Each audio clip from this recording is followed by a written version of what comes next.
इस कहानी को सुनने के बाद आप ब्रह्मचर्य का पालन निश्चित करने लगोगे। तो चलिए कहानी शुरू करते हैं। एक साधु था जो एक वैश्या में विमोहित हो गया।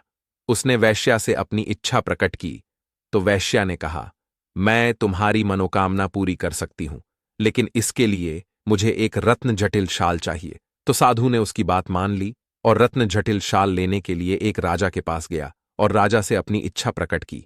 क्योंकि राजा साधु संत लोगों का बहुत आदर सम्मान करता था, इसलिए राजा ने उसे रत्न जटिल शाल दे दिया।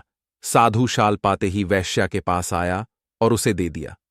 तो वैश्या शाल पाते ही आश्चर्यचकित हो गई और थोड़ी देर के लिए गंभीर भावों में खो गई और उसने शाल को पास में बहती हुई गंदी नाली में डुबोकर कीचड़ से लथपथ कर दिया।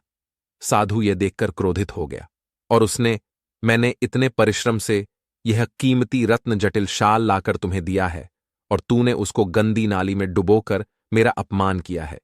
क्या यही तेरा धर्म है? तो वैश्या ने कहा, हे पवित्र वेशधारी ब्रह्मचारी, साधु धिक्कार हैं तुझे, जो तू अपने उत्तम मानव जीवन रूपी रत्न जटिल शाल को काम वासना रूपी गंदी नाली में डालने के लिए पागल बना है। तू स्वयं अपने पतन का कारण बन रहा है। क्या यही तेरा धर्म है? साधु को वैश्या की बात समझ में आ गई और वह सावधान हो गया। उस अपना उद्देश्य याद आ गया और वह वैश्या को नमन करता हुआ अपने मार्ग पर वापस लौट आया।